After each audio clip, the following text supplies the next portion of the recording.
I should add us onto the screen. That's the wrong one. That's the right one. Hi, everybody. It's Mezzo here, and it's Sunday night. What's up? Hi, Night Vision, Duran Duran, Nostalgia Blend, which is Dave. Hello, Francisco O'Hara. Hello, Ciaz Nabel, our good friend, Mr. Mike Berger.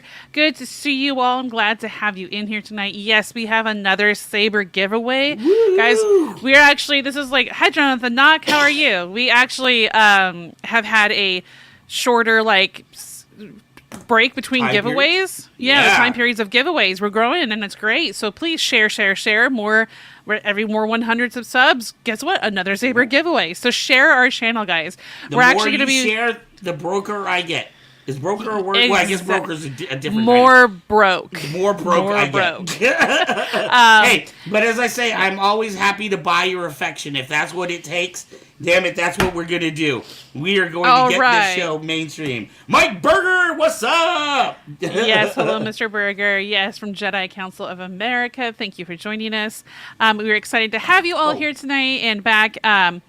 Just in case anyone... Wait, I just blanked on what I was going to say. That just shows me Mezzo's brain tonight.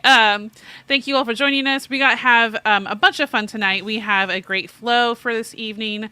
We have some nerdy news, per the usual, to give you all on, which actually found some really fun nerdy news. To me, it was fun. I was excited about stuff that I found. Just some fun updates. And how are you doing, though, Van? I am good. I went to two different. We went to an event yesterday called Paws and Pints. It was a fundraiser for a local puppy shelter. It was very cute. It was very difficult not to come home with a puppy because I don't care if you're dark side or light side. Everybody loves a puppy. Yeah, that's true. Hi, Valius and Matt Granda. How are you this evening? Matt Granda, one of our patrons on Patreon. If you guys like to support us on Patreon, you can go to patreon.com/Kyber Productions and you can support our channel for as little as $1 a month. We appreciate and love you, Matt. Thank you. Matt is actually at our family level, which means that he is entered in for an exclusive one-of-a-kind Saber every year. We actually give away different gifts at different levels for our Patreon. So if you would like a chance at a one-of-a-kind Saber that nobody else on the planet has, we do that every May. We give away 5 Sabers, and one of them is very, very exclusive. Exclusive indeed.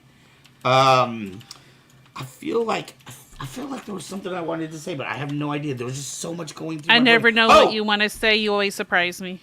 I do know what I wanted to say. Everybody here, what's up, cute cat boy?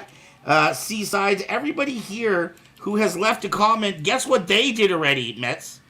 Entered into the giveaway. Oh, this is what we're giving away. It looks like something a giant would use as a scribe pen, to do calligraphy. I see what you mean. It's a little hard to see because of my lighting. This is what we call the Kurz. If you notice, it's got kind of like a Mando shell. It's got some beautiful grips here on the side. Of course, this comes with 12 colors built in already. 12 colors built in. There, flash on crash, all the bells and whistles that you want. Mm-hmm. 16 different characters. So you can put on Kylo Ren, you can make it sound like the Darksaber, whatever. And all of you are already in the drawing just by leaving a comment. Here's the secret though.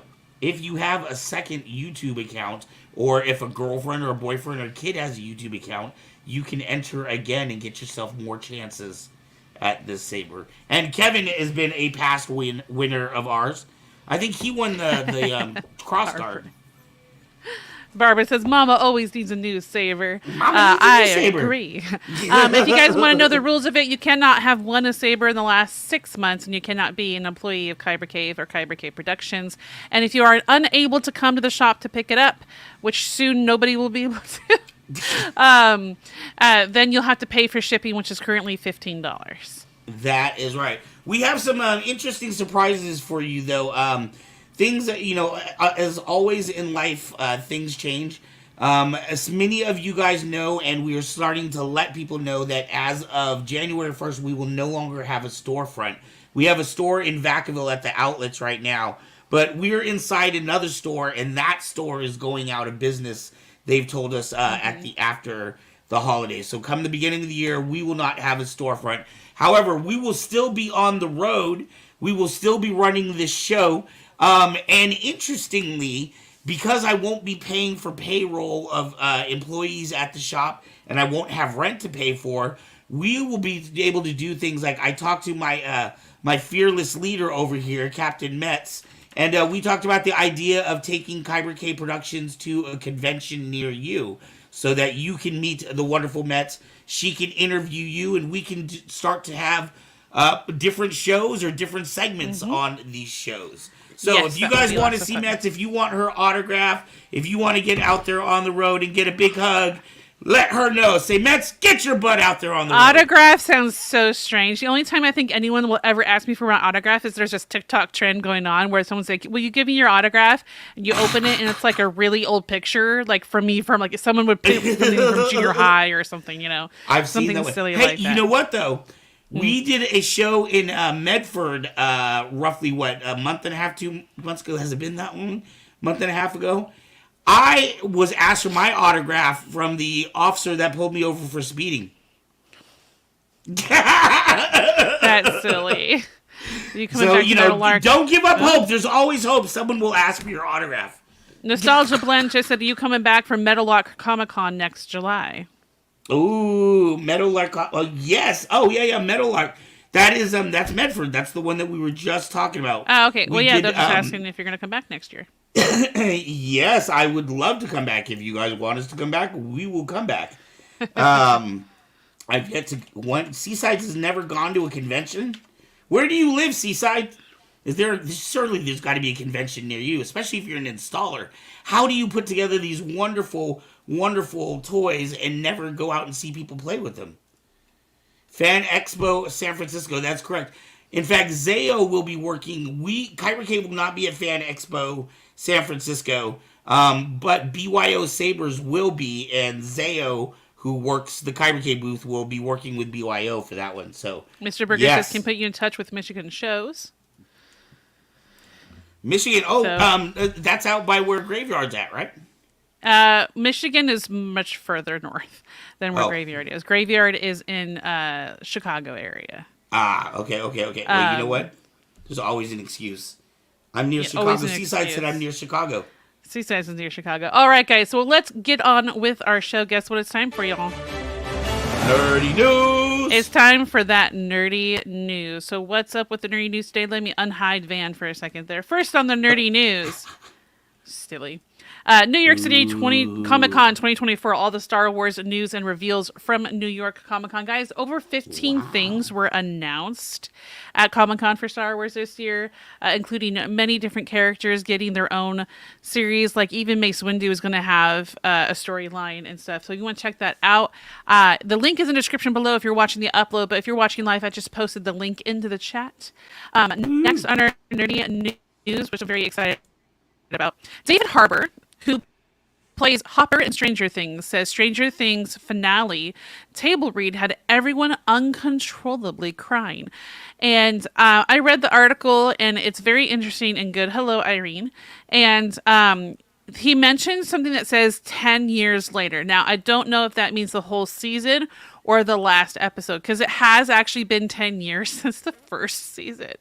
Wow. So if you want to check out that information, in the of course, again, upload, you can check the description, but if you're watching now, you can actually see the link in the chat. Kevin Hogan said Mace Windu plot, man too angry to die.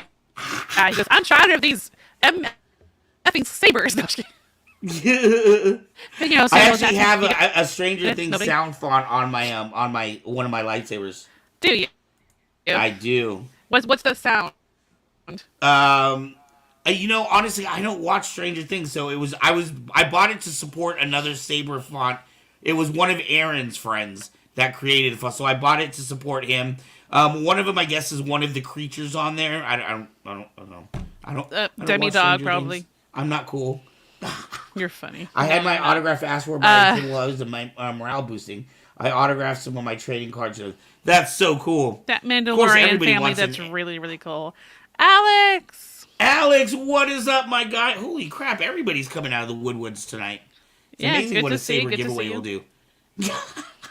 Yes, and if you guys, when Guess That Saber segment comes up, you'll actually see there's a change to it. I actually have changed it to Guess That Character.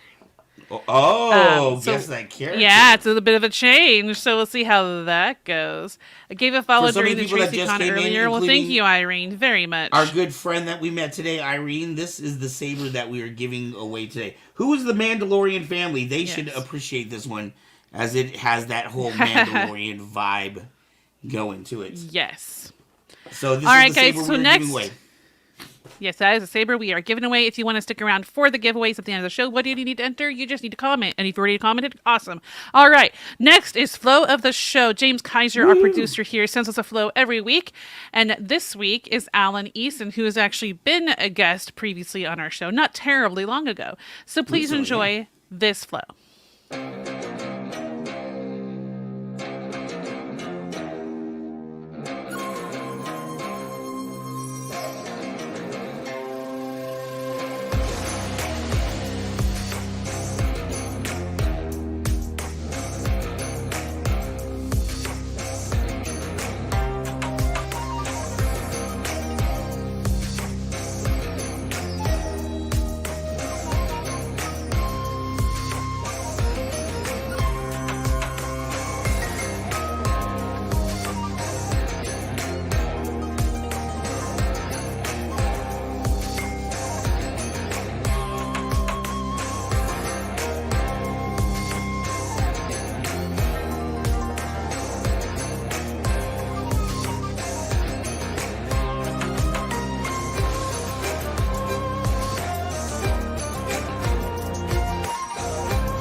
All right. Thank you so much, James Kaiser, for providing Alan Eason as our flow of the show.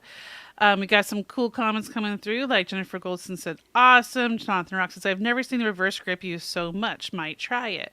And you know what? I want to say, when we first started the show 4 years ago, Kyber Cave started 6 years ago, and Flow was one of the first things I ran into. But at that time, it was such a small, like, Michelle C. Smith was the only one anybody, like, really knew. There were no other really kind of big known names. And what was crazy was when the pandemic hit in 2020, because everybody had to separate and everybody was isolated, this whole batch of brand new flow artists kind of like were practicing in their backyards by themselves. And now it's such a prolific thing. And for those of you that naysayers out there that always say, oh, you know, like, flow doesn't count because you could never use that in real battle. I challenge you, some of those moves that he had, if you were to actually use that in battle, would definitely be confusing and a way to get a few good hits in. So I feel like flow is completely valid. Even if it wasn't valid for fighting, I think it's a beautiful and incredible art form. When it comes in fire flow, when it comes in chain and spinning darts, when it comes in even gloving, all of these different aesthetic things I think are very much, I think they're very important artistically, and I'm very proud to be. I asked James Kaiser, who's one of the OGs in the flow industry, and from him and Alan Eason, when I asked Alan specifically, we are the only regular public format on the internet for flow. There are other things where like there'll be like a 30-minute show about flow or something like that, or a compilation, but we're the only place that you can see something different every single week. And I am very proud to be that. Even in our own little tiny neck of the internet, we always want to represent the dope flow artists out there. So Yeah. my hat to Alan Eason, James Kaiser, Dartcephalus, the OG. We're very lucky to have him on staff. And thank you so much for the incredible flows you bring us every single week. I want to give a quick hello to Black Queen and Jacob Solly. Hello, how are you? Next, we have our guest, sir. Would you like to introduce? I would. Our guest tonight, I am excited about. We met not the last time we went. The last time we went to Oregon, we went to Anna Medford. But the time before that, and I did notice that we do have a couple of people here from the Medford show that are tuning in tonight.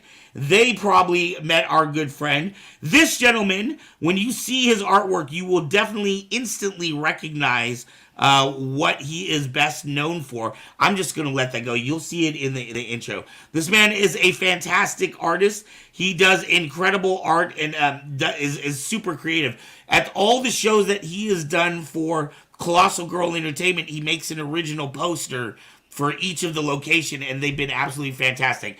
My favorite one that he has done, he did recently for the Antioch show that has the Godzilla theme to it, and then you have one as well, Metz. That's another one of his. So I am very excited. Please welcome, with no further ado, absolutely fantastic and incredible artist, Mr. Dave Warren.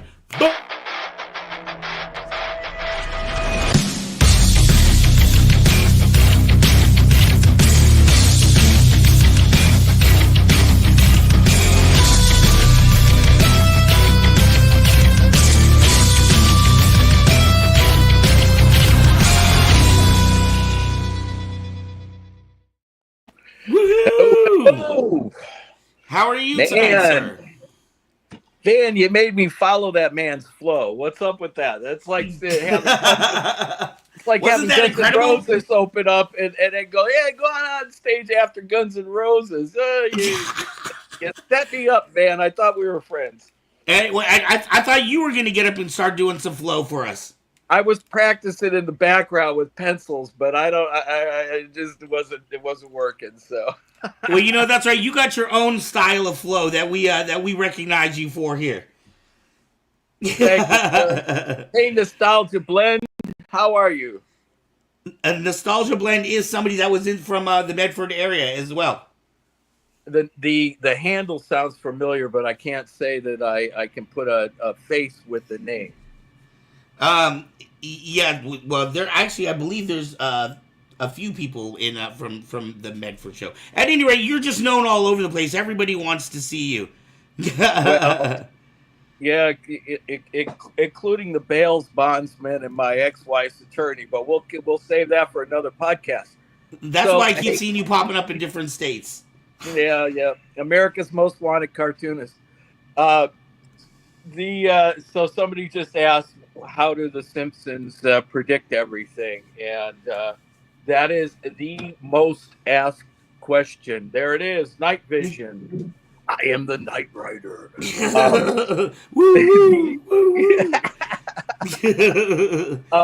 So you have the best laugh, man, by the way.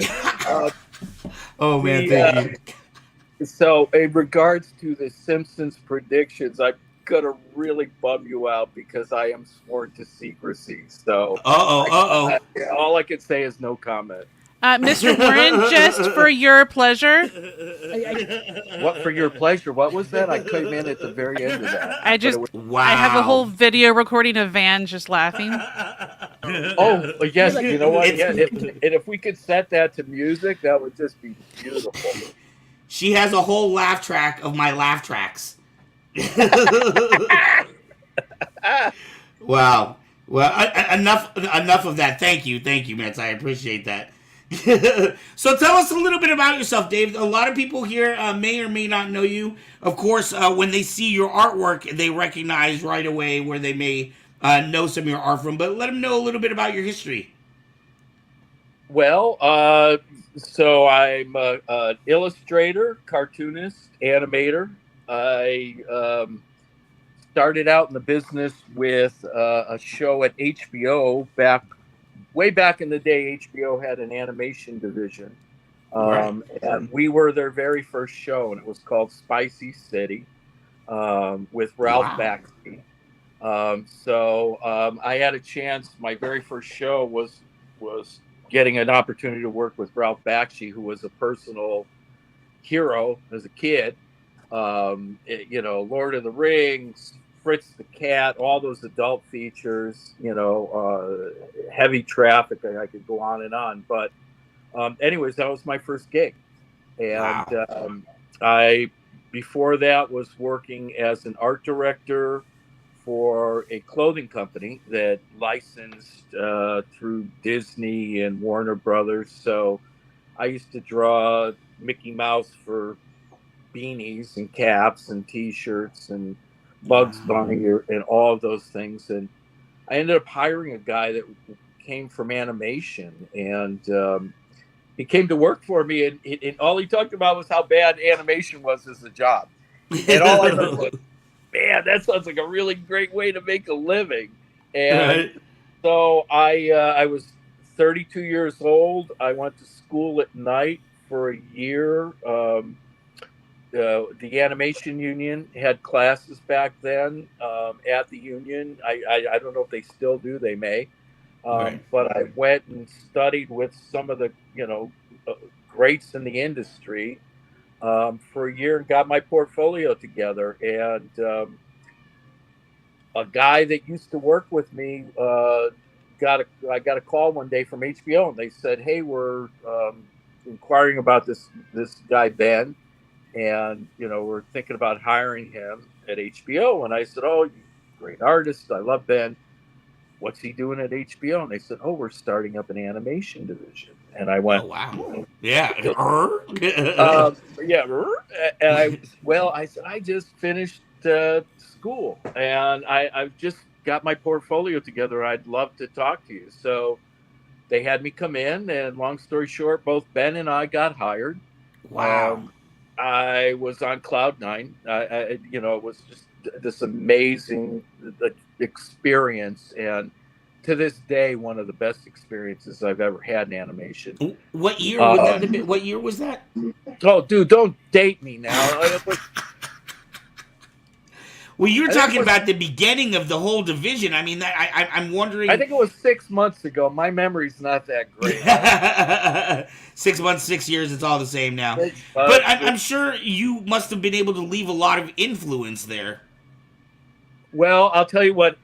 It's funny that this was how it went.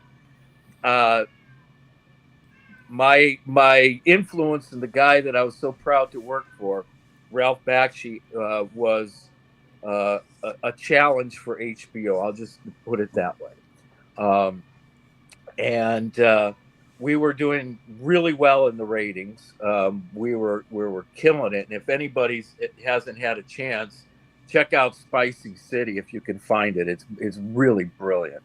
And we had a ton of fun making it. But we did a few episodes and they canceled it. And so I had been in animation for 3 months and they canceled the show. Wow. And to pour salt to the wound, my father died. And I flew back east to go bury my father and come back, and I come back to HBO, and it's my birthday. The day I come Oh. back is my birthday, right? So I get a call, and they say, "Hey, the producer wants to see you up in her office." I'm like, okay, and I'm thinking I'm gonna go back, get upstairs, and they're gonna say happy birthday and hey, Spicy City, look at Yay, Spicy City. you. Thank you, Yeah, Mets. yeah, there you go. Um, and I went upstairs, and they laid me off. Oh And my God. On your and birthday? on my birthday, after my Oh. dad died, and I said to him, I went, "Oh, I thought you were like inviting me up here to wish me a happy birthday." And she went, "Is today your birthday?" And I went, "It is." And she went, "Oh my God, I feel so bad." Oh. But what ended up happening is that they went, first of all, they were like, "Welcome to animation," right? Which Right. was was prophecy. Um, and they said, "Don't worry about it. We'll help you find other work." And so before my 2 weeks were up at HBO, they had already had me interviewing over at Warner Brothers for Oh Pinky and the wow. Brain. Oh Uh, wow. so I went from HBO over to Warner Brothers without skipping a beat, and then went and worked on Pinky and the Brain and Animaniacs. And I remember at that time, I felt like I remembered those words of John Kafka, who told me, "You're in animation now." And I went, "Ooh, I am in animation now," because I went from a little boutique studio that we had maybe 35 artists, and we were doing two shows at that time at HBO. We were doing Spawn and we were doing Spicy City. So Wow. the crew was split into two groups, right? There was the Mm. Spicy City group and the Spawn group. In total, maybe 50. I don't know the entire staff. But I went from that, where the producer walked barefoot down the halls, to Warner Brothers, where it was this sea of cubicles, Oh and wow. literally, hundreds and hundreds and hundreds of them, and it was massive. It felt like a factory, and this Like a was for the corporation. for the kids out there. We didn't have cell phones back in those days, and they literally had an old landline mounted on the wall. And when you got a call, they would go, Dave Warren, you have a call line 8. And so the producer, the director, the storyboard supervisor, everybody could hear that you got a call, right? So they knew you were going to the phone, and you're on the phone like you're in prison, going, like mumbling, And I swear to God, but it was the best experience. And I was there at a time. Chuck Jones was still alive. He wasn't working, but he was a matriarch. Gene McCurdy was running the studio at the time. Joey Franks was head of development. um, I look back now and I realize what a beautiful golden age that was in animation. And even I think about, I just had this conversation with someone a day or so ago. We were on the same floor. Oh, because I'm doing this auction right now, a fundraiser, and we just sold this Bruce Timm Batman. And so we were telling Bruce Timm stories. And so when we were doing Pinky and the Brain and Animaniacs, they split our floor. Half was us, and the other half was Batman. So we were like the big kids on the block and all sharing this floor, but it was two completely different storytelling, mechanisms, but both working at a really, really high level. And like I said, I look back now and I go, wow, how amazing it was to have that opportunity to do that. And to be able to do that, like I said, when Chuck Jones was still alive, and he'd be in the building. Norm McCabe, had an office right down the hall from me, and I would just go sit in his office and have a little drawing and go, "Hey Norm, what do you think?" And he was, I think Norm was in his 80s then, and Warner Brothers and Gene McCurdy, God bless them, kept an office for Norm McCabe because of all of his years of service to Warner Brothers and the animation industry. He just had an office. He didn't have to come in. He didn't have to do anything. It was just more ceremonial, right? But that's how it was. And like I say, now I look back and go, wow, how beautiful and lucky we were. And also, these people that I'm mentioning, I'm still friends with today. Some of my closest friends in the world are people that I met in those early days at HBO and at Warner Brothers. And of course, The Simpsons. That was, later on in my career, The Simpsons came along, and that kind of changed everything. Um, I can't hear you, Ari. Van.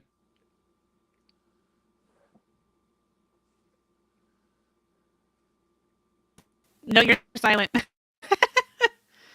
Yeah, he's going to sign out and sign back in to see I thought if that I was helps. boring him to death. I wasn't getting anything. No, not at all. He's got issues sometimes with his mic. We're actually in the middle of trying to figure that out. I actually have a mixer and an extra XLR mic that I'm probably going to end up giving him, so that he doesn't have as many issues with his mic. Anyway, I really have enjoyed the interview so far because I think it's just freaking cool. Well, here he is again. Am I working now? Yeah. Bueller. Is this thing on? My check. Dave, I want to back up just a little bit because, I am not myself an artist. You're a graphic artist, obviously then, right? You do the actual drawings, or is there other type of work that you do with the animation studio? Well, my career has kind of gone the entire gamut, right? So I started out way back. I wanted to be the world's youngest syndicated cartoonist. So I was doing like single panel cartoons and things like that when I was a young buck. I also did a lot of t-shirt design. So I was really involved with the Southern California skate and surf scene. So I was doing a lot of the Santa Monica Airlines designs and Maui and Sons and the early Massimo Stussy, like all those guys. I was really into that. Wow. And I came to California with a band, so it was like this kind of mash of. Yeah, you were just hitting all those artistic vibes all at once, huh? Well, here, so I came to California with a band. The band lasted for a very short period of time, and then broke up. I sold cars, I sold insurance, I did all sorts of things. I sold at the Orange County Swap Meet. I have a patent on speaker stands. I did a little bit of this and a little bit of that. I'm a hustler. Right. But my love has always been drawing and cartoons, and it's the one thing that I've always gone to when I want to just kind of have my time, right? And music used to be that way. It's not that way for me now. I don't know why, but it used to be when I was a kid. It was playing my guitar and doing all those things. I think that as a creative, we express ourselves in a lot of different ways, right? Some people are creative with food. I love to cook, and when I cook, I plate food, and I love to plate. I went to Cordon Bleu. Oh wow! So there's. I think when you're an artist, the medium may change. It may be different, but it's that wanting to express yourself. You do it with you do it with Sabers. right? Right. You're an artist with sabers. This is Some people do it with their garden. Some people do it. Everyone's got their own. No, but I find it very interesting because one of the discussions we often have on this show is when I meet somebody who's talented or very well known in one art form, whether they're a musician or a dancer or a singer, there's usually a second art form that they're also very passionate about, but is often overlooked because of the first thing that they're known for. People don't realize, oh man, this guy's also an incredible chef because I know him as the guitarist for this band or what have you. right. So yeah, that's very interesting. Now I want to ask you because you were talking about going from these different cartoons as an artist. Are you able just to switch up styles? Like, can you look at something and go, okay, I want you to draw in, this Simpsons style, or I want you to draw in, Futurama, or, like, is it hard to kind of to switch gears into a style that maybe is not yours naturally? Okay, can I treat this like it's a political debate? Oh, And okay. and I would like to answer the previous question first, and then I'll get back to this. Yeah, by the way, we got a stack of questions. Like, there's like at least three or four that All I right, can see stacking so up here from the audience. let me back up and then remind me where we were, and then we'll answer questions. So, Okay. talking about the other thing. So, I had a band for a hot minute called Pusher Jones, and you can Okay. Google it. And we had a song on the Avengers soundtrack. We actually Ooh. had it was the breakout single from the soundtrack, and I created this super group with Dave Kushner from Velvet Revolver, Oh, had wow. Scott Schreiner from Weezer, Joey Castillo from Queens of the Stone Age, What? Frankie Perez, the most amazing vocalist you've ever heard of in your life, and the Simpsons guy. And but we created this project, and it was going to be kind of the rock and roll version of the Gorillas. And Right. we had, like I said, we had this song on the Avengers. The thing was kind of blowing up, and it fizzled. Hard to even say why. It's just like one of those. You ever been in a relationship and then all of a sudden you just stop calling each other, and Yeah. before you know it, you're not in a relationship anymore? Oh man, you were like the Justice League. Yeah, it was. How did you get literally. in there? Oh, I literally had people that would come up to me. They go like, "Well, you didn't play on that, right? You didn't." I go, "Oh, no. I did. And then I didn't play much. I'm on the cowbells. Yeah.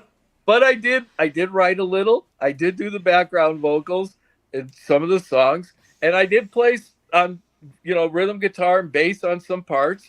Right. And it was my concept. So at the end of the day, I go, really, I don't care, because again, what a great thing to be able to do and look back and go, Right. oh, I actually have a song that was on the Avengers, and I still get a check every year for Disney for royalty. Oh wow. It's hysterical. That's crazy. I get a check in the mail with a big stack of papers with all the accounting, and the check is for 2 cents. Let it not be said you didn't put your 2 cents in. That's it. It cost more to mail it than I got, but that's all right.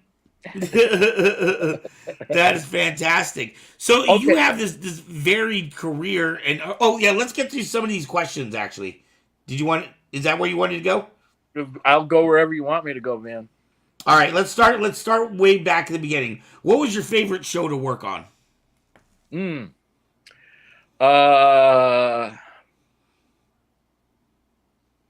I would have to say Pinky and the Brain. The Simpsons is my family. It's kind of like where my heart is. But Pinky and the Brain, it was fun. I was young and aggressive, and Right. that was a good time. Right. And that's, by the way, fantastic show. I absolutely love Pinky and the Brain. All right. We have what got you. I'm not sure. Did you mention something about animating in the Star Wars universe, or is somebody assuming that because you're wearing a Star Wars shirt? Yeah, no, this is my Target sleep shirt. So it was the closest I could come to appropriating the culture. All right. Well, you know what? You're welcome in. You're welcome in anytime. Okay. Thank What you. has been your favorite House of Horror special that you've worked on, So I never or actually worked Treehouse? on episode, but as I was the creative director for the show later on in my career with The Simpsons, and I got to do a lot of the Happy Meal toys and the Burger King toys and Oh wow. the Jack's toys and stuff for Treehouse of Horrors. So I think that would be my favorite if I was to, some of the stuff like that lights up and glows, and I couldn't call you a specific, but those things are fun. The kid in me comes out where I go, oh, I get it. Like, oh, look, it lights up. That's fun. That's kind of crazy. I I specifically remember my son has he had one of the ones where it was like Maggie with the tentacles, and I think she was in a chair or something like that. Yeah. But doing these conventions, I see those little people love those little Simpson toys that came in the happy Happy meals or whatever. People absolutely, those things are huge collectibles, especially on the secondary market. It's great. I kick myself because I used to have a storage garage that was filled to the brim with Simpsons merch, all the stuff that I had worked on over the years. And Right. I got to a point where I started liquidating it, and the market wasn't what it is today. And so much of that I gave away. Not gave away, but gave away for next to nothing. Right. And live and learn, right? But it's funny, as one of my neighbors just brought me over a big bag of Burger King toys, like Happy Meal toys, and asked me to sign them all, and I went, oh yeah, I'll sign them. Then I got them, and I was like, oh, I don't know where to sign on these, and you could open them up, and I went, I don't think you want to do that. I probably Right. know. All right, you have another question here. What software do you primarily use? Primarily for drawing, I'm in Procreate almost all the time.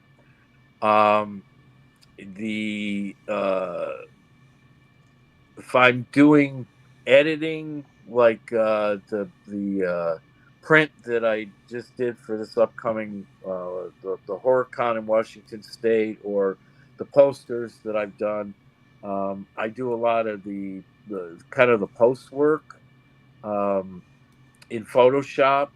Usually, I'll go into Illustrator from time to time, but I prefer Photoshop. I just been working in it for so long, I'm comfortable with it. But I love Procreate. I'm in Procreate every day. As a creative, Procreate's just so free. Easy to use. Oh my God, there's so much you can do with it. Right. So yeah, there it is. Nostalgic Blend, by the way, is I remember his name is Wayne in Oregon. He has his own YouTube channel as well. Oh yeah. The unknown Wayne. What's your? Good. He's got a Yes. funny IG handle. It's hysterical. Okay. And what I think is fantastic here, and I feel exactly the same way. You've got a couple of comments. Wayne says, my childhood show was one of my favorite shows was Pinky and the Brain. Thank you for drawing it. Grassman says, I grew up watching Pinky and the Brain. Fond memories eating cereal, watching those episodes. I'm sure you get a lot of people that have a lot of deep nostalgia for that when you meet them. What do you think is so special about Pinky and the Brain that just so many people connected with it?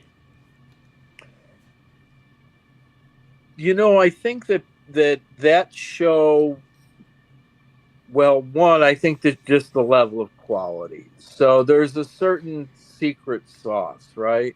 So when the writers love the show, when the producers love the show, when the artists love the show, Right. um, everybody wants to do their best. They're excited about it, and that was one of those shows. Steven Spielberg was an amazing man to work for. They gave, we were given so much creative freedom, Wow. and the ability to submit story ideas and be a part of the creative process. Right. Uh, Again, that harkens back to my comment earlier about being kind of a golden time in animation. Um, Right. People were accessible, and when people are accessible, it creates a more collaborative environment. Right. Now, what do you think about? And this is more of a personal question. As an artist who was working in these time periods, but you work on. Well, I guess there's different people would have different opinions about the Simpsons. But then there's different classes of cartoons, right? So you have like over here you have your Ren and Stimpy and your South Park, and the stuff that's geared very much towards adult and is kind of more of your raunchy humor. And then you have the shows that you do, which are more family friendly, but are more highbrow types. It's really more a different level. Do you like doing both? Do you have anything a preference for one or the other? Do you think there's a place for both of them? Oh, absolutely. There's a place for both of them. I think that there's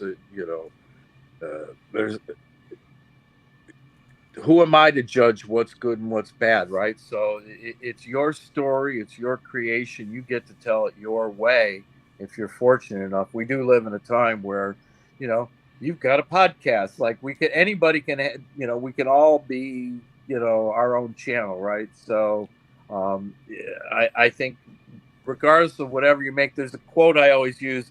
Ray Charles said, "There's two kinds of music, good and bad. I like both." Right? So it's like I just appreciate animation. I appreciate cartoons. I appreciate anybody that makes them. Um, Pinky and the Brain, you were asking, I didn't quite answer the question last time. I think Pinky and the Brain worked and is fondly remembered because it played out on two levels. It played out, there was an adult level to it where the jokes were a little bit sophisticated. It had a little bit of a double entendre. And if you were an adult, you got that. If you were a kid, you didn't. But you still felt the vibe and the fun nature of it, right? Right. So I think as we mature, those kids that watched it see it as an adult and it hits them a second time, but it hits them differently, right? So it's like that like I got a different buzz off of that, Right. and so the that is good television. That's good. That's good, for lack of a better word, product, right? So once I was on those shows, and once I had been on Animaniacs and Pinky and the Brain, it was really challenging to work on things that were lesser, and no Right. disrespect to anything else, but that was a really high level. And I was fortunate for that to be very early on in my career. Uh, Right. I went through a few productions that weren't so great after those things wrapped up. But I had a good friend, Ralph Sosa, who was on The Simpsons, and he reached out to me and said, "Hey, they're looking for people on the show. Would you be interested?" And Wow. so that's when I was actually in culinary school. I was giving up animation. Uh, Wow. I went. I'm gonna because I had gone from Pinky and the Brain and Animaniacs to Sony, and Sony was not a great experience. And Oh. the shows I was working on were okay. The people I were working on with were okay, but I was burnt out. And I went, you know what? Maybe it's it's not all it's cracked up to be, and Right. so I ended up going to culinary school. When I like to cook, maybe I'll just open up a restaurant, and because I'm stupid like that. And I was in culinary school when Ralph called me and said, "Hey, they're looking for people on The Simpsons. Are you interested?" And I went, "Yeah, I am." Right. Was The and Simpsons established at that time? Was it like yeah, a known product? I came in at season 19. Oh, So okay, okay, okay, yeah, it was well established. okay. They had moved to the location across from the airport in Burbank, in the Stars building. That was when Stars bought the production from Film Roman, Mm, and so was over there. Um, and so that was when I came in, mm. and it was a very well-oiled machine, and quite honestly, that was the job that I was the least prepared for, because I thought I I was working on a Steven Spielberg show, and I was like, oh yeah, like I got this. And I went to The Simpsons, and they were a whole other beast. Right. Every artist on that show is a beast. The Wow. directors are beasts. The writers are beasts. And so it was intimidating. Right. You're in this like world of people that are really at the top of their game, and Man. no one ever leaves that show. Right. So they're people that the first job they ever had and last job they've ever had. But Wow. the the growth that came from that was tremendous, as an artist and as a person. Right. Well, it's kind of like I have this expression. I like to surround myself. I like to be the dumbest person in the room whenever possible, because you're gonna learn something, and oftentimes, you're getting a kick in the butt to stay at that level. To be able to just to compete with these people, but it makes you better as a person in the long run. Well, did you ever hear that story that you're the average of your five closest friends, right? Mm-mm. Um, so if you look at it that way, you go, Huh. who are you surrounding yourself with, right? What, I subscribe to the same belief system as you. I believe in putting myself in situations where I'm challenged, where Right. if I would rather move up than move down. So I continually, even at this stage in my career, I continually am looking for ways to be uncomfortable, because Right. it's in that discomfort where the growth comes from. I've been these cons. I just started doing cons uh, Yes. uh, this year, seriously, Oh and wow. um, so I started working with Dave, Colossus Girl, and they were really, really good to me. And I did my first con that I did was in Salem, and I really didn't know what I was doing. I mean, I've been to Comic Con in San Diego a bunch of times, but I always went as the Simpsons guy or the Fox guy, and Right. was VIP badges and blah blah blah blah and all that stuff, right? I never Right. was a guy sitting behind a booth like doing that. And something really cool happened, which was the fans, and Right. I got a chance to talk to people like we're talking about here about. I grew up on Pinky and the Brain, and I get a lot of generational stories. I Right. watched The Simpsons growing up, and now I watch it with my grandson.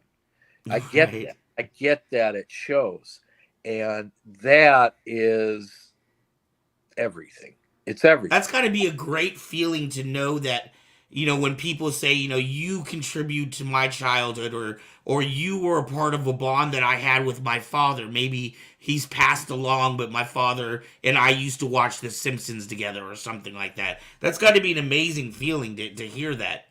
It is it's the best feeling. And like I said, this was talking about growth, right? Where I went, wow, I think I've entered a phase in my career now where connecting with the fans, doing things where I'm engaging with people.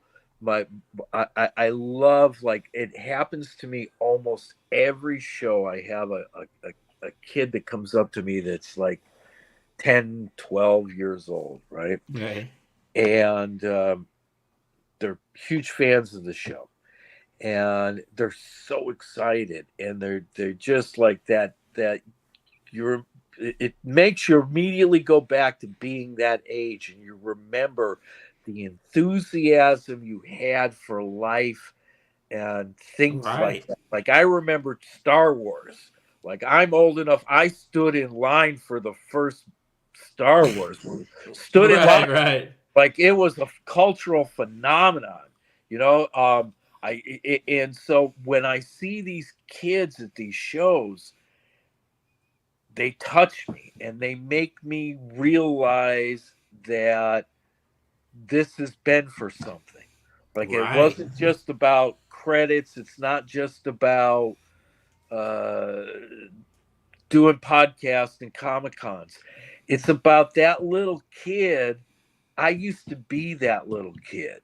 And I Right. didn't have a Comic Con. I didn't have an event.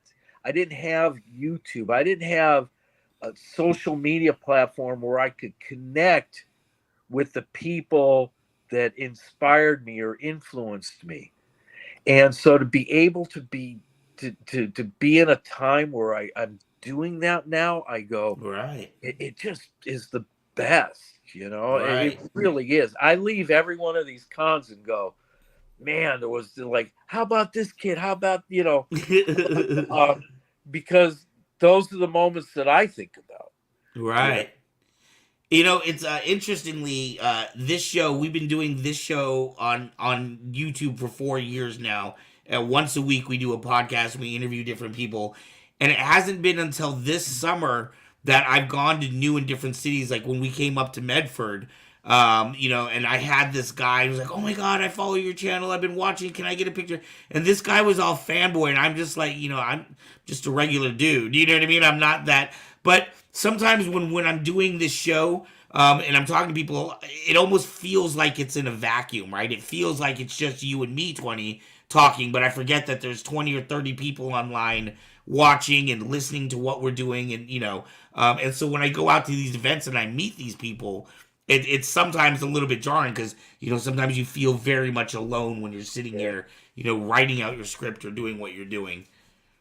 I want to tell a quick story about you because we got to know each other in Medford, right? Right. But we had been at another Colossus Girls show together. Was that Bend? The Ben Redmond show? Or I did the Antioch show, and Nevada. Reno. So it must have been Reno. Yeah. So were you out by the entrance where you come in Reno? In Reno, yeah. So you were the family show. You were the flipping rock star in Reno.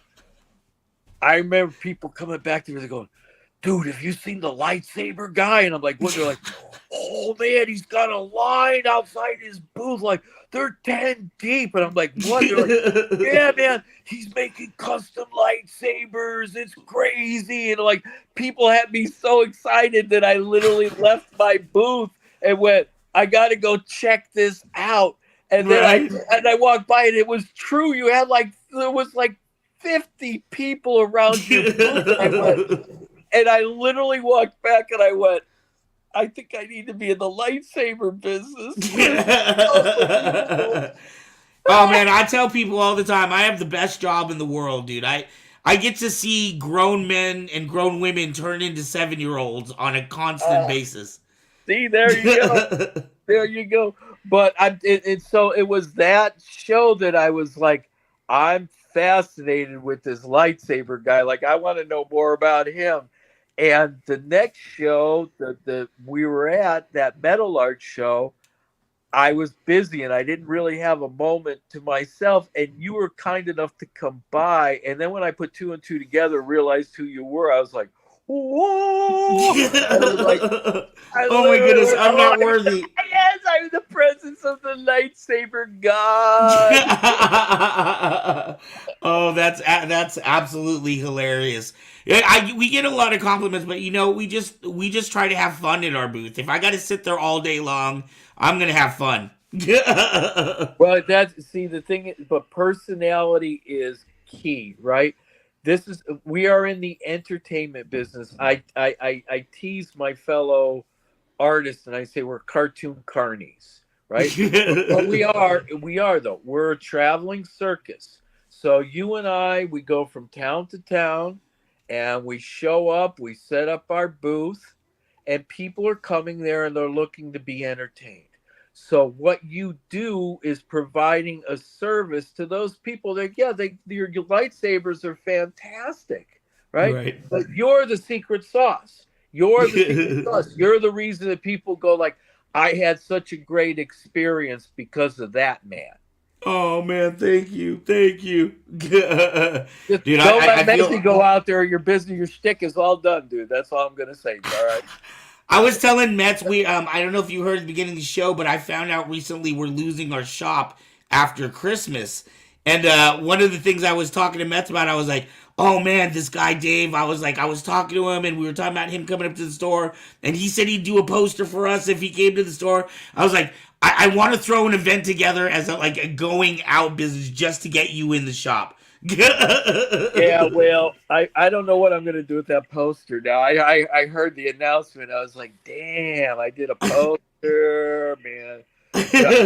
I'm gonna throw together another con just to be able to invite you. We do cons on the side as well, so even though I don't have a store, that doesn't mean I can't put events together. We should do some sort of a pop-up event because I did do. So here's my one Star Wars connection. Okay, Mm-hmm. I designed Pinky as C-3PO for Pinky and the Brain. So that was there's my Star Wars claim to fame. So here, let me give you my 6 degrees of separation here. 2 months ago, after we did the Medford show, 2 weeks after that, I did a show in my store, and I had C-3PO in my store. So it's not Anthony Daniels, not the original, the older gentleman, but the guy who does all the Disney Plus shows. So he was C-3PO in Ahsoka and Obi-Wan and Mandalorian, all the Disney Plus. He's the guy so he was inside my shop 2 weeks after. Wow, that's so cool. We can do a show and we can get you guys together. Yeah, I love that. And you know what? I was just I'm doing this fundraiser right now, and we're doing this auction, and just really happy with the results and where we're going with it. But one of the artists that donated was Rick Hoberg, who did the Star Wars original Star Wars poster. Oh wow! And so he had a pencil art that he had donated from that, and it was fascinating because again, I go, here's a guy that I looked up to, and he was talking about the piece of art and talking about how the studio didn't like it, nobody liked it. And they thought it was too plain, it didn't have enough action, but all these things, and it ended up becoming the iconic image for the film. Right. And, it's just really cool. So if you do that, maybe we can get Rick Hoberg to get on board or donate a piece of art or something. Mets, are you hearing all this? We're getting the band back together. There you go. Oh man! Somebody asked what I'm drawing right now. You probably can't see it. Can you see it? Over to the side a little more. You're to the side. Yeah, no, you can't see it because it's a white. Oh, I see something. Hold on, I'll show you a better one. I'm recreating this right here. Oh yes. So I'll be taking this to HorrorCon next week. I love it. That was my I have the poster that you did with San Francisco with the Godzilla, Homer Godzilla attacking the Golden Gate Bridge. Yeah. That's my favorite piece of art I've done this year. I Literally. bought that one from you, and then I bought the other one that has Snoopy with Homer on Snoopy's house or whatever, and I gave that one to Mets. Yeah, uninvited guest. Yeah. So I love I really like and there's a couple of those Peanuts Simpsons mashups that I never put out, but those were like I mean, my kind of my first love was Bugs Bunny, and my second love was Peanuts. So those were the two things that I learned to draw from. Right. So I always wanted to do something with Peanuts. So I did these mashups where, like, I've got one where Bart's seeing Lucy as the psychiatrist, and the other one is got where it's called Uninvited Guest, and Homer's passed out with his beer on top of Snoopy's doghouse. Right. And I just thought it was funny. I was like, right. Making art that I want to make. That's super cool. I think it's amazing. I deal with a lot of artists that say Star Wars actors or actors in different movies. And, I know when they go to cons, they can't wear the costumes because that belongs to the studios. But I find it very interesting that you are allowed to do artwork that, looks like The Simpsons, but is very much your own. And that as an artist, you don't get in trouble, for these things, using these likenesses, I guess. Well, I will after this podcast. Yeah. Well, thank goodness nobody's watching, right? Thanks, man. I hope you're looking. Yeah, there are only 8 listeners. It's a good time to shut off now. Well, what I do is artistic interpretations. So, and most of the things that are the posters where it's characters, they're promotional items, so they're not necessarily for sale. They're giveaways. Oh, okay, that makes sense. Yeah, because I know there are always free giveaways at the door and things like that, and it seems like what we're paying for is maybe the autograph, not the artwork. The artwork is free. Exactly, and that's how I do it. And for me, it works really well because, again, like I said, I'm just kind of getting started in the cons, and it's a way to get fans to come to the table. That is excellent. I absolutely and to get them to come by and say hello, and I want to be, like I said, I come from a background playing in bands, and I look at these Comic-Cons very much like back when I was a young guy playing in bands, and we'd all pile in a van and go New York, New Jersey, right.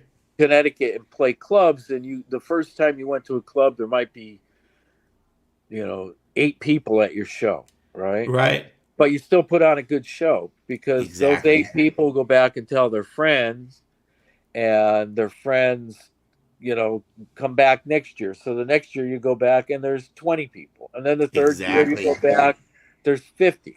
So I see cons that way. I go, I'm building up a fan base. I'm meeting people in Medford. I'm meeting people in Reno. I'm meeting people in Spokane, and I'm developing relationships with them. And next year, when I get the opportunity to see them, I look forward to it. I look forward to seeing you the next time I see you. So it's that again is part of it, right? Right. It's a community. Building that community. Yeah. Excellent. Well, Dave, we are way over in our time. I just having so much fun talking to you. There was one more question back here, and I want to make sure, especially because we pride ourselves on being able to be a link between our audience and our guests. I want to make sure we got the question out. This was for Wayne. He asked, did you help on the Simpsons movie? Oh, yes, absolutely. So, Simpsons movie, I was a story artist on the movie. And I worked on it for 2 years. I was very instrumental in all the story development. So as a story artist, we worked directly with the writers and the producers. We were sharing the bungalow with the writers on the Fox lot. And literally, they would write jokes and gags and run them over to us, and we'd have to sketch them out and do a real quick animation in Photoshop. and give them back to them and see if they thought it was visually funny. Right. So yeah, so I worked on it quite a bit, and a lot of those scenes there, I did. The Marge breakup scene, I did. A lot of the stuff in Alaska, Homer tripping, the train scene. Right. Here's a quick one for you. So I did the scene where they're in the train and Bart drops out of the compartment, the luggage compartment above, and he's got a bra on his head, a black bra that looks like two Mickey Mouse ears. Right. He goes, "Look, I'm the mascot for an evil empire." And when Disney bought Fox and The Simpsons, I went, "Oh my God, one of those predictions I actually worked out and it came true." And you have predicted that's how we know you're supposed to be at The Simpsons. You're predicting the future. But no one ever, that's not in the list of Simpsons predictions ever. Always the bridesmaid, never the bride, I guess. Hey, you got a couple of requests here for, it seems like people want to see The Simpsons as the Guardians of the Galaxy. Oh, I would love to do that.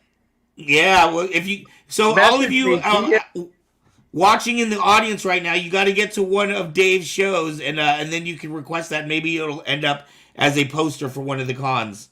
Or you can message me directly. Go to one of my social media platforms or go to larto.co, and you can message me there.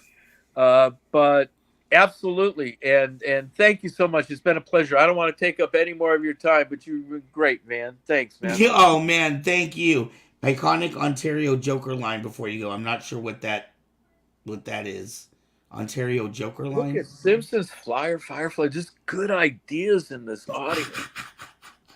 It looks like you have a lot of fans are having fun with you. Dave, I cannot thank you enough for coming on. You are welcome back anytime. If you've got any new projects or anything you want to let us know about, if you're going on tour or anything, please just message out to me and we'll get you a spot. I'd love to have you on again.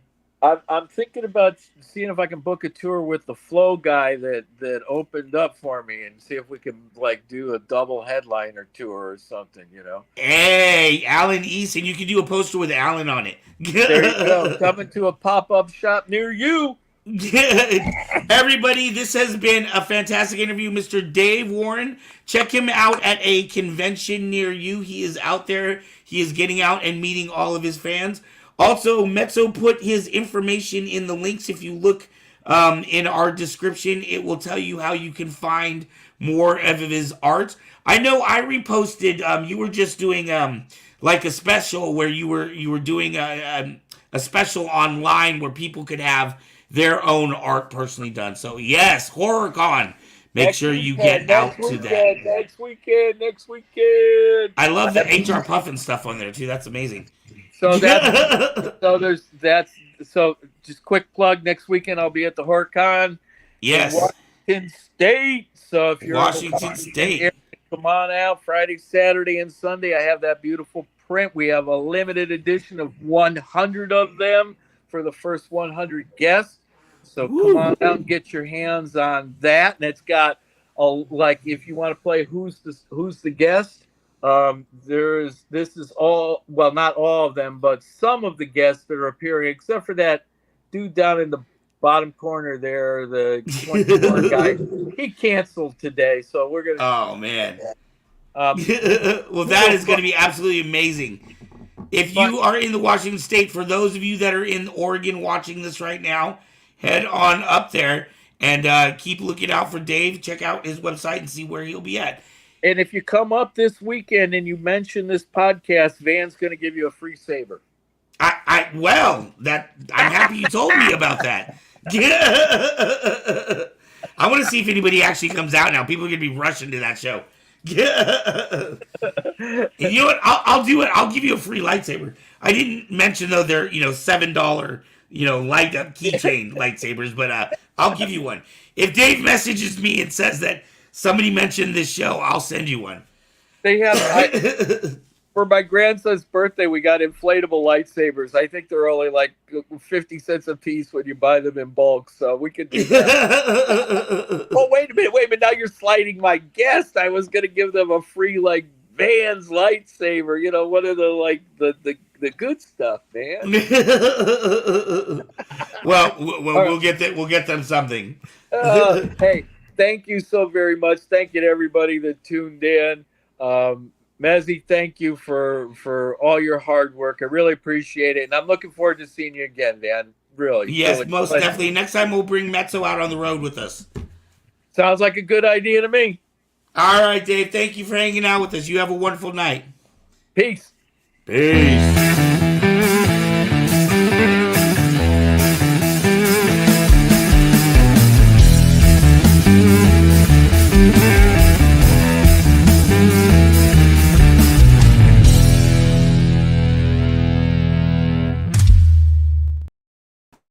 Wow.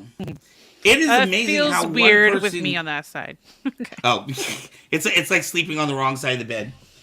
Yes. It's amazing to meet people who have been icons and have touched so many parts of your life, and not just your childhood, but I was looking at some of the shows that he have, and I was like, man, that's like different parts of my life. You know what I mean? Yeah, definitely. Like Pinky and the Brain and Animaniacs is definitely one.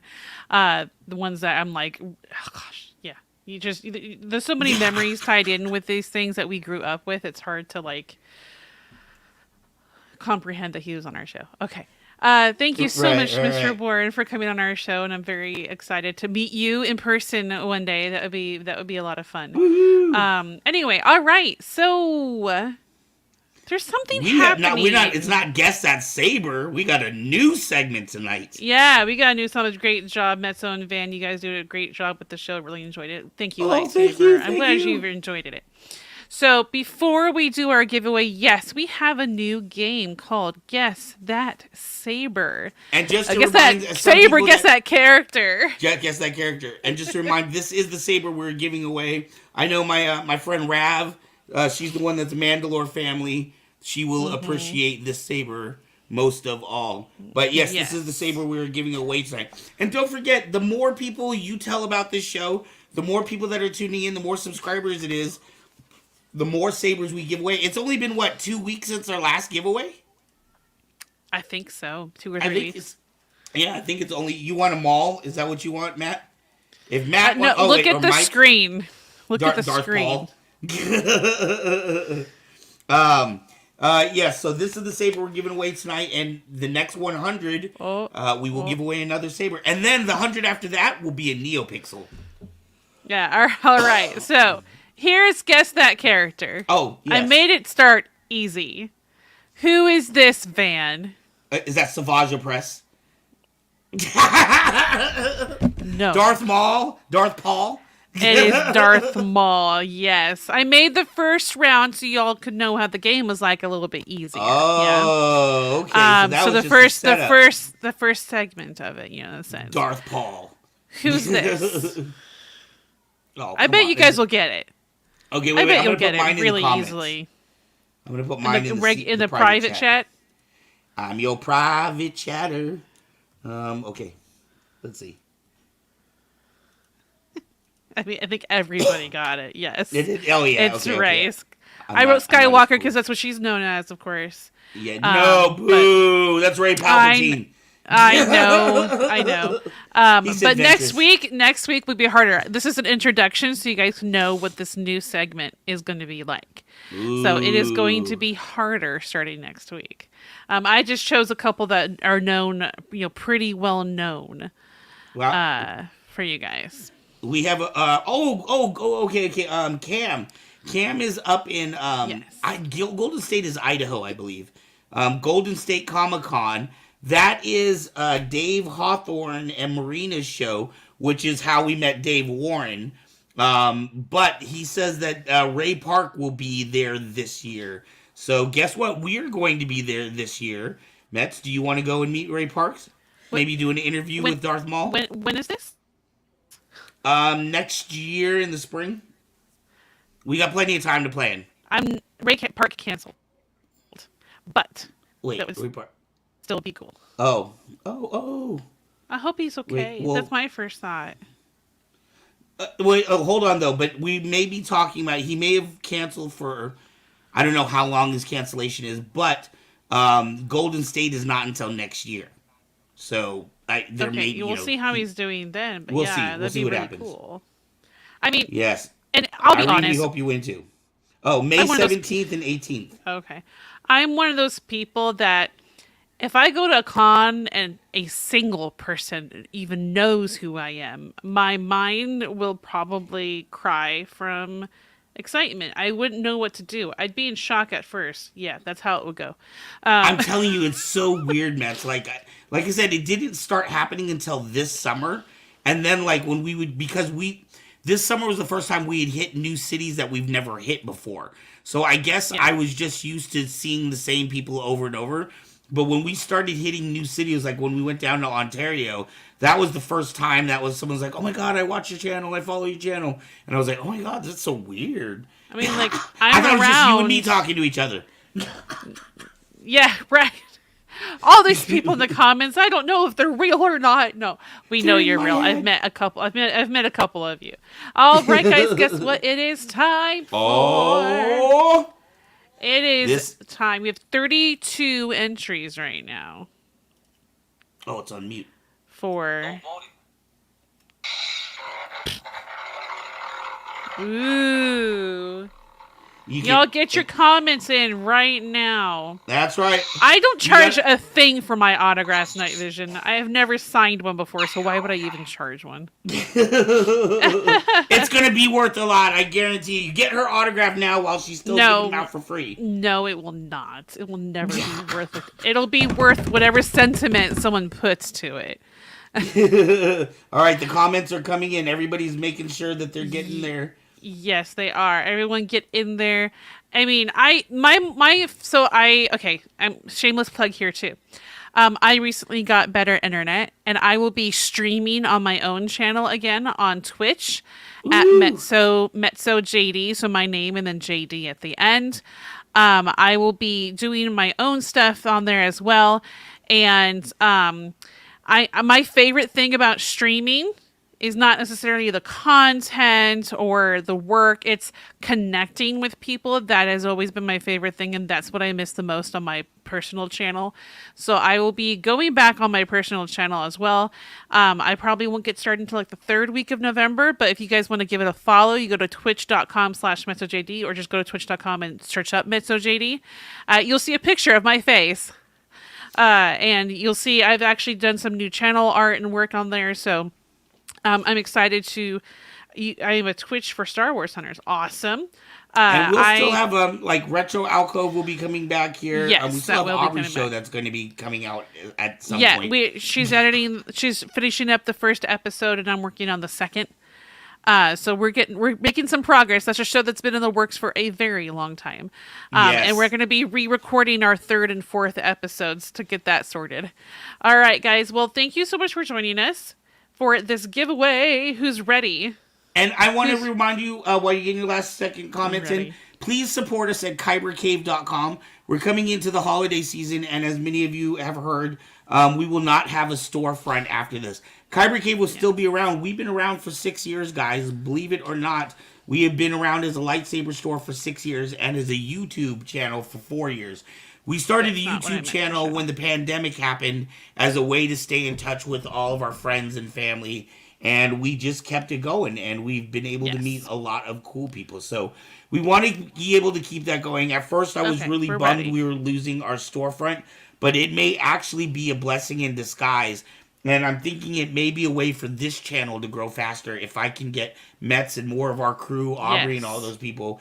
If we can get people out on the road and get you guys meeting more, maybe our show will grow faster. All right, they're ready. I think they're They ready. are They want so a saber. ready. This is the sound, right? Benjamin's ready. All right, here we go. There's the Who's drum. ready? Here we go. I wonder if it'll be our guest again. Oh. Oh. A night vision! Oh, night vision. Hey! I don't think night vision has won before. I don't recall if Night Vision has one before. I don't think so. So the only rule is you can't have one in the last 6 months, and you can't be an employee of Kyber Cave.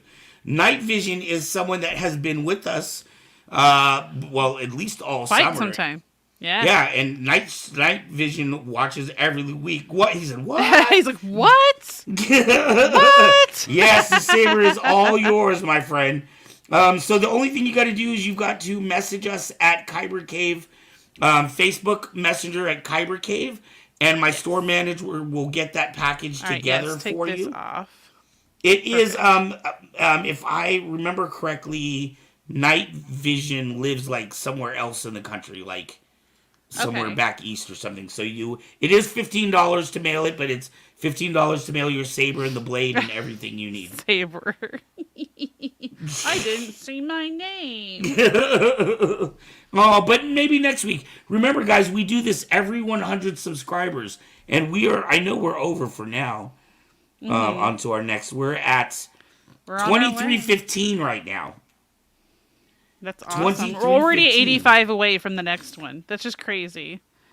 Done. I'm putting in an order in a week anyway. Woo! See, now you got a bonus, Saber. Yep. There you go. Guys, thank you so much for hanging out with us tonight. It has been an absolute pleasure. I feel bad sometimes when we go over a little bit like this, but it's always because we have a really fun guest. I mean, we have a lot of incredible guests. In fact, I want to remind you, I will not be here next week. We will talk if you need an assistant. But we have Mike Rock of Horror Dads. And some of you may remember we have had Horror Dads on recently, but this is a different part of Horror Dads with his own stuff to promote. So make sure to hang out with us next week. We always have incredible guests on. Anyone on this stream gets 10% off with the code MezzoQueen10. That's... I will honor that. If anyone actually puts MezzoQueen10, I will give you 10% off. No, that's so silly. You have to figure out how to add it. Let's talk soon, buddy. Alrighty. All right. I think that's it for tonight. Thank you so much for joining us. And thank you, Mr. Warren, for being on our show. Thank you, James Kaiser, for producer of the show. You guys have a wonderful evening, and we will catch you next week. Chat you later. Adios, y'all.